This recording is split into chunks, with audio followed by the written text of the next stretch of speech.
How many of you would consider yourself a professional recliner?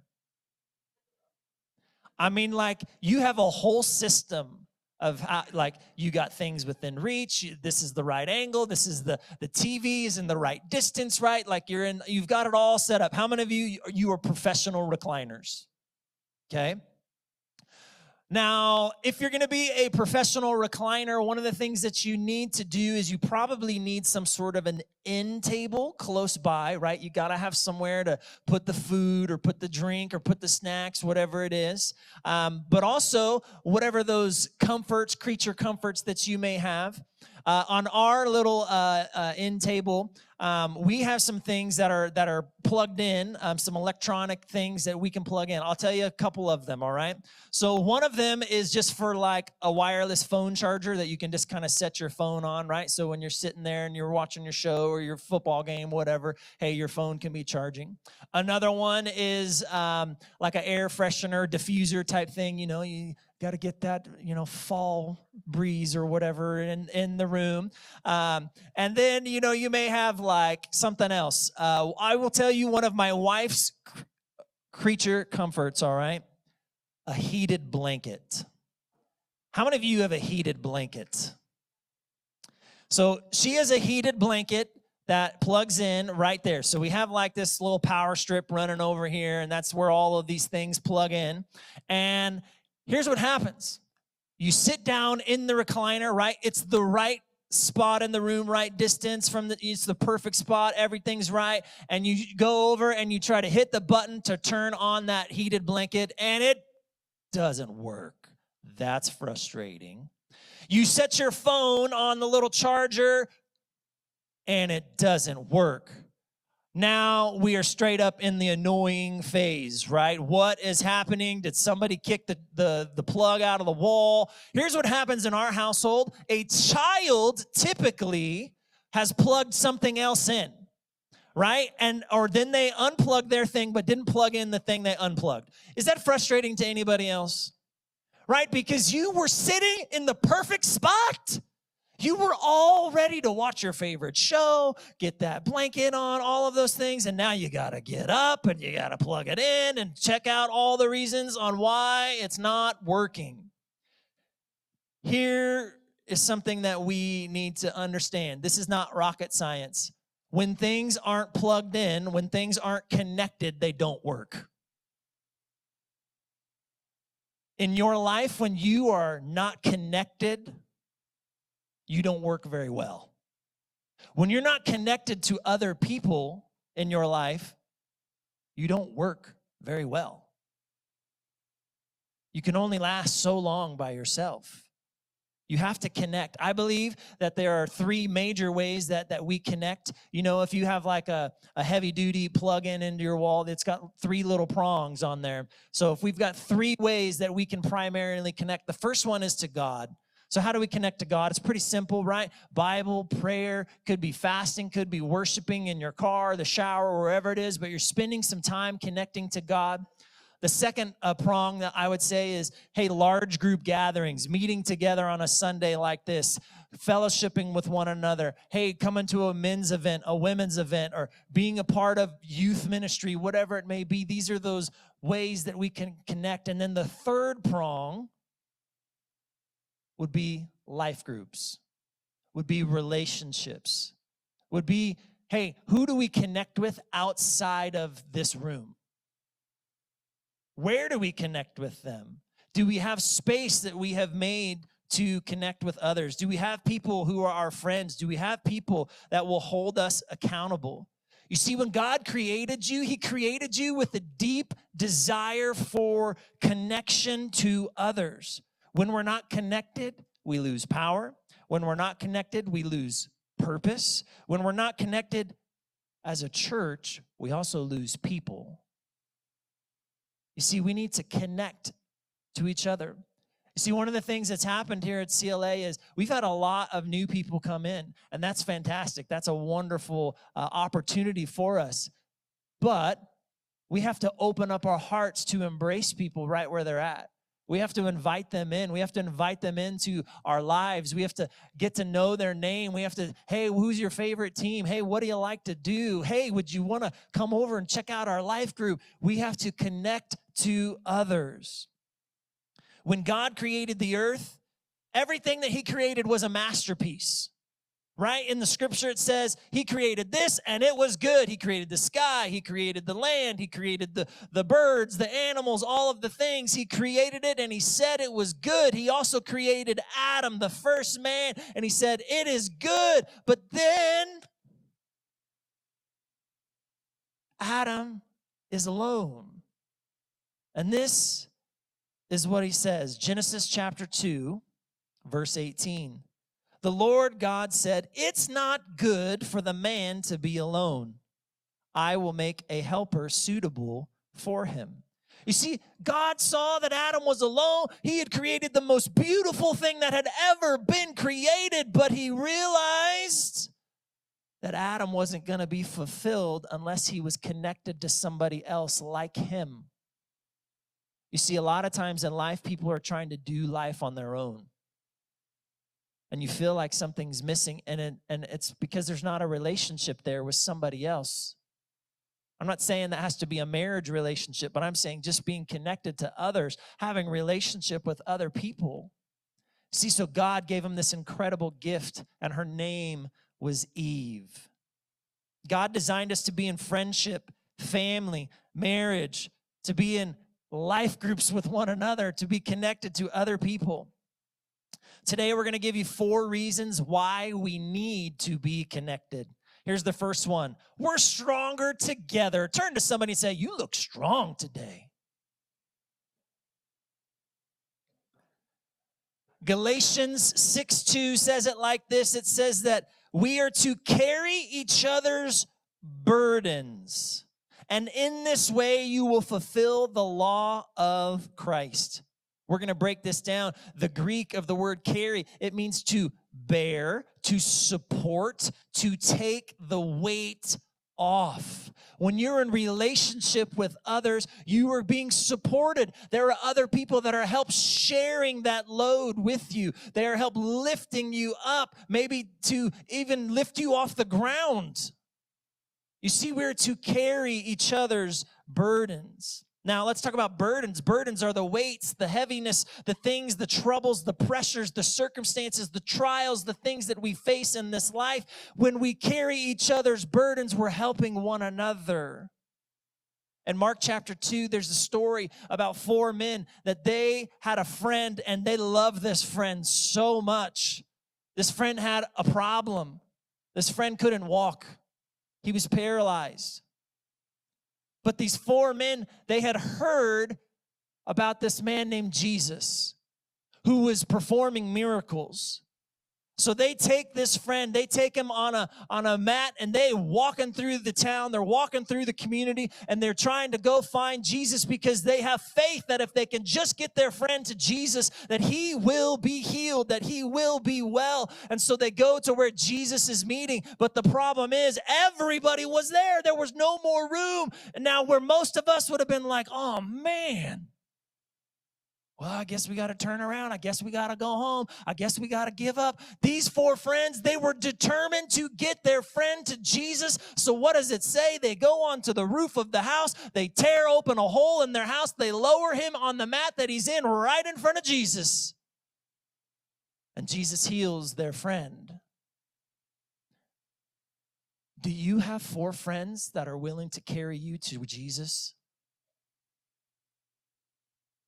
That are willing to tear a roof open to get you to Jesus?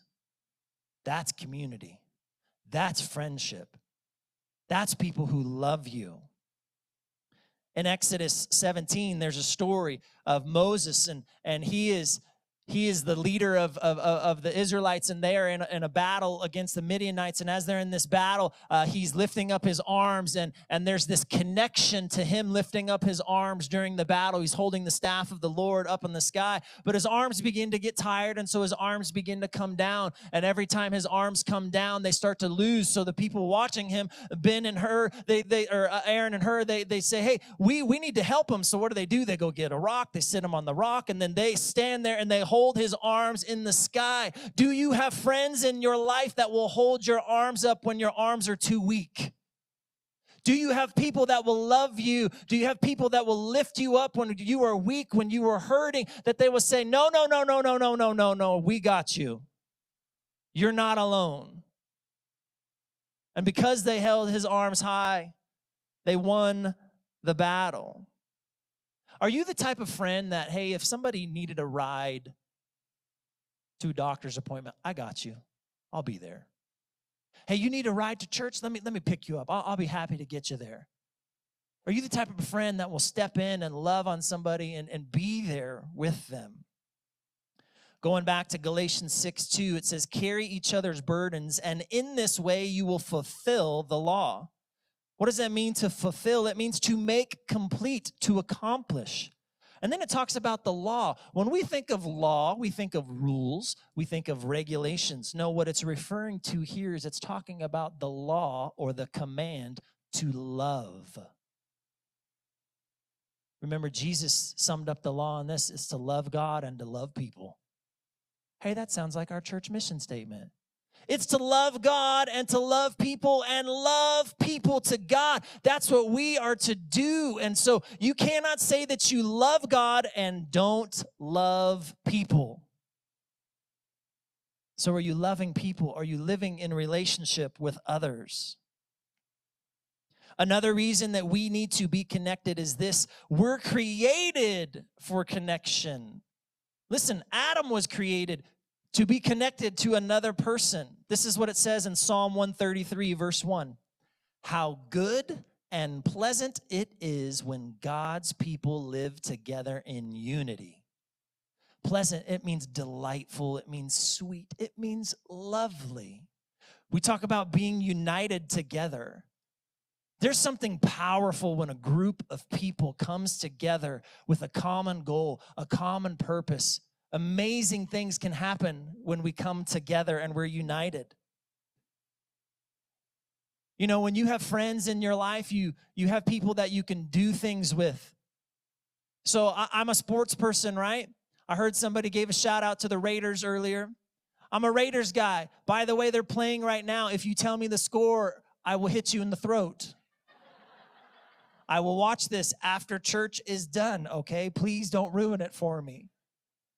Do you have people in your life, whether it's you're a sports person and, hey, I'm a Lakers guy, hey, I'm a Raiders guy, or maybe they're just a sports person. I got people in this church that they're Colts fans. Who are Colts fans or Celtics fans? I mean, come on, but I still love them. I still pick on them. They pick on me, right? And that's our connection. That's our bond.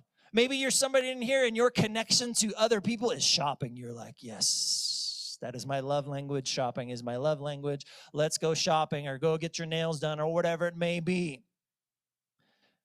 Maybe there's people in here that you just need to do a little bit of life with.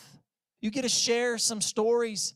And if you've got young kids or, you're in that phase of life, you look for people who are typically in the same phase of life with you, and you kind of share these stories. I got a story just a couple of days ago on youth night, Wednesday night in here. We're getting ready. We're getting set up. I'm getting sound ready to go. My wife's here. The kids are here. We're getting all plugged in. And my son, Lincoln, who's 5 years old, he had come in and he said, Dad, I'm going to go to the bathroom. And I'm sorry, I'm not being graphic, but he said, I need you to help me wipe my booty, okay? And I said, okay, I will. I said, go ahead. I got to go set something down, all right? About 10 minutes go by. I forgot. My wife, she goes, where's Lincoln? And I'm like, oh.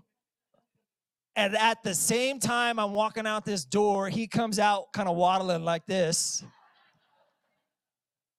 And he said, Dad, I didn't pull my underwear up. And he's like, but I did wipe. And I'm like, all right, let's go check that. and he still needed some assistance. Right? These are those stories that you get to share with people. You get a good laugh. It makes you feel like, oh yeah, that's life. Like those are those fun moments, like you just need people in your life to be connected, because we do better when we're connected. Another reason to live in community is this: it's to motivate and encourage one another. To motivate and encourage one another. Hebrews 10, verses 24 and 25 says it like this: and let us consider how we may spur one another on toward love and good deeds. All right, let's talk about that word spur. Okay, it means to push forward or motivate. To push forward or motivate. Now, if you've got horses, you've ridden horses, sometimes cowboys, cowgirls, they got a little spur on the back of their boot, and that's how they kind of help motivate or give direction to the horse of, hey, I want you to do this, I want you to go there. Sometimes we need people to help give us a little motivation, give us a little nudge in the right direction. Because some of us, we get in the habit of like dragging our feet. Some of us get in the habit of we're always in a woe is me state and life is horrible and I'm never going to be able to get out of this situation. Sometimes we need people to come along and spur us towards something else. This something else that it talks about, as it says, towards love. To spur towards love and good deeds. You see, too many people just come to church and just, oh, I love God, yay, we sing that song today, praise the Lord. But then we go, Monday to Saturday, and it's like, who's God? No, we need some people in our life to be like, hey, what you're doing on Sunday doesn't really match up with the rest of the week that you're living here, so let's give you a little bit of a spur. Let's give you a little loving motivation, and hey, let's have some accountability. Hey, let's work on this area of our life. Now, I'm not just saying you go up to random people and tell them, hey, I'm like, you have accountability, you have friendship, you have connection with people, and be like, hey, let's talk about this. Verse 25 says it this way: not giving up meeting together as some are in the habit of doing, but encouraging one another, and all the more as you see the day approaching. All right, so it says to not give up meeting together. That means when you show up, it matters. When you show up, it matters. There is a whole wave that has happened in America now where many people just think, hey, I go to church on Christmas and Easter. We call them Creasters, right? Or, hey, like I go to church maybe once every 8 weeks or something, once every 4 weeks. And like, hey, I kind of got my gold star. I go to church, but it's not really a part of their life. And listen, it says it right here. Showing up matters. Now, I understand there's things that happen. You got a wedding, you're going on vacation. But if that's every weekend, like sometimes we got to look at our priorities here. Who's first in our life? Is it God? Now, if you're somebody here that is a once a month person, I'm sorry. I did not mean to offend you, but I'm spurring you on to love and good deeds and not giving up meeting together. Now, it also says to encourage, all right? This means to admonish. This means to strengthen or to comfort. To encourage somebody means to build them up. How many of you like it when people build you up? It could be simple things like, hey, you look great today. I was talking to somebody right here, red shirt. He tells me, hey, I love your shoes. I'm like, thank you so much. My wife bought these for me. She probably bought them at Ross for like $30. He's like, that's an amazing deal. And like, just that, hey, it lifts you up. Hey, you look good today. Or hey, your hair looks nice. Your haircut, whatever it is. Or like just that encouragement. Or hey, when you're real low on something, you're going to get through it. You're going to make it. You're not alone. You see, we all need to be encouraged. We all need to be connected. Let me give you another reason that we need to connect. Because when we connect, we multiply our faith. Ooh, buddy, let's talk here for a second. When we connect to each other, we multiply our faith. What do you mean by that? Let's look at Matthew chapter 18, verse 19.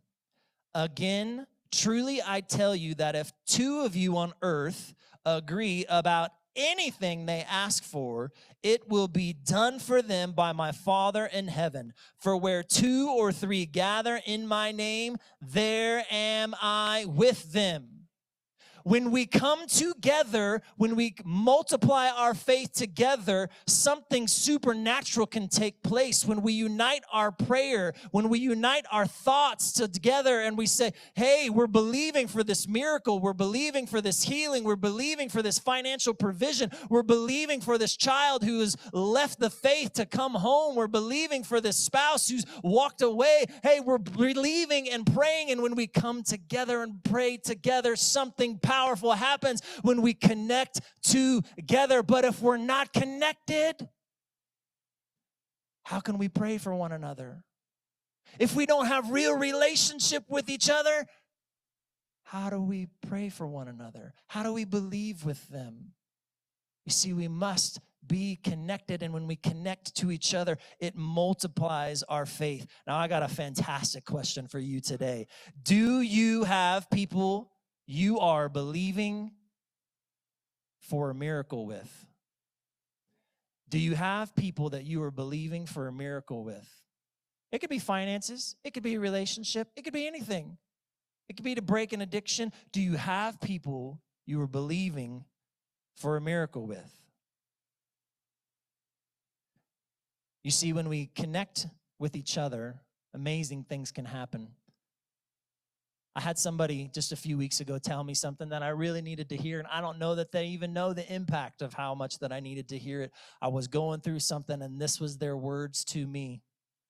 Don't give it power. And I was like, oh, like that's a good word. Don't give it power. I had another friend, I was telling him about the situation I was walking through, and I was just like, man, how am I going to get through this? What's going to happen? And I'm not going to be able to do this. And that person just looked me straight in the eye, and they said, yes, you will. Yes, you will. You might feel down today. You might feel like, what's next? You may not have the answers yet, but yes, you will. You're not going to give up. You are going to continue to move forward. Do you have people in your life that will help multiply your faith? Do you have people who will believe when you're struggling to believe? Do you have people in your faith corner? I'm going to give you 4 quick tips on how we can be connected to each other. Tip number 1, you got to create some space. You got to create some space in your schedule. Can I tell you, one of the enemy's tactics is to convince people they are better off living in isolation. That's one of the enemy's tactics, to convince you that you're better off living in isolation. I don't need friends. I don't need people. And I know you introverts, because I am one. You need people too. You may not need as many people as everybody else, or in large gatherings as everybody else, but you still need people in your life. This may mean that you have to make room in your heart. This may mean that you have to make room in your schedule, in your heart. Maybe you struggle to trust people, to let people in because you've been hurt in the past. Maybe in your schedule, you are so overcommitted to everything that there is no space for you to even connect with others. You gotta make some room. Tip number 2 is you've got to prioritize people. Prioritize people. Life can be busy, but relationships deserve time. So if you're a really busy, very full life, that's how we describe it in our life. Our life is full. Schedule it. Schedule it. If it's that important to you, schedule it on your calendar that this is the time, hey, I'm going to go get my nails done with this person. This is the time I'm going golfing. This is the time I'm going to go hang out. I'm going to work out with somebody. Whatever. Schedule it. Hey, I'm going to go get coffee with somebody. Schedule it. Tip number 3, you've got to learn to close the gap. What do I mean by that? You see, in this type of a setting, right, there's distance between us, right? I can't really see everything about you. I can see you, but I can't see all the little fine details of your face. I'm too far away. But you see, when we close the gap and I can get closer, that means, hey, we're becoming a little bit more intimate. Like I can see up close. I can see this. I can maybe smell what you ate or smell if you've got perfume on, whatever it may be. Like the closing that gap, the closer you get, the better you see somebody, the more detail you see them with. So are you closing the gap with people in your life, or are you pushing them away and kind of keeping them still at a distance because you don't want them to really see all of you? What if they don't like me? We've got to close the gap. Tip number 3 is this: be authentic. Be authentic. Communication is essential for any sort of a relationship. Are you just shooting the breeze with people, or do you get to a place in friendship and connection with others that you can talk about real struggles? Talk about victories. Talk about those moments when you, like, I can't sleep at night right now because I'm worried about this, this, and this. Hey, my kids are driving me crazy right now. Have you ever gone through this? Hey, my child's 2 years old. Are they ever going to grow out of this phase? Because I am about to lose my mind right now. Like, whatever it may be, do you have people that you can do life with, that you share struggles, victories with? Do you let people see the real you? Or is it, hey, you know, when I'm clean shaven only and my hair's done and the curls are looking great today and you got your nice church clothes on, and do you just only let people see you that way? If you see me outside of here, do you know what I look like? A bum. I'm just kidding. No. I'm probably not shaved. I'm probably in a pair of shorts. I'm in a t-shirt, maybe some flip-flops. I'm walking around. I'm in Home Depot. I'm in Walmart. Wherever I am. That's me. This is like Sunday stage me. This is not how I dress every day. You can ask the people that work with me. I don't prefer to have collars on, all right? I don't prefer to be like fancy and all of that. Like, I'm a pretty down-to-earth guy, but like, do you have people that see the real you? Do you have people that you would let in your house if you had not already cleaned up in your house? Hey, they just showed up and they're like, oh man, you're on a different level of friendship with somebody when like you can come in and their house is a little bit messy and they still let you in. Or they're really just lazy and they don't care. One of the two. But do you let people see the real you? Or are you keeping everybody at a distance? Are you being authentic? You can't be who God has called you to be outside of authentic community. God's called us to love people and to love people to God, and we cannot do that unless we love authentically, unless we have real relationship with people. I want you to look around this room really quick. Look at all these beautiful faces in here. There are people in here that you don't know yet. There are people here that you need to know. There are people here that they need you to know them. There are people here that you need others to know you, the real you, that sees the whole picture of you, the ups, the downs, the twists, the turns, the anxiety, the depression, whatever it is. Are there people who really know you? Now, you may be here today and feel like, I'm connected already. I got my people I do life with, I do things with. That's fantastic. Make some more room. Because there are other people here that still need other people.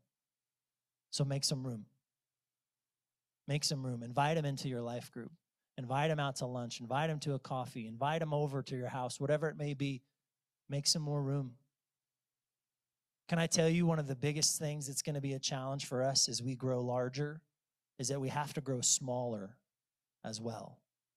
That means we have to have communities, groups, relationships forming. We have to have that, because what happens as we grow larger, and if we don't have these tight-knit communities, what happens is people begin to slip through the cracks. What are cracks? Hey, you were in the hospital and we had no idea.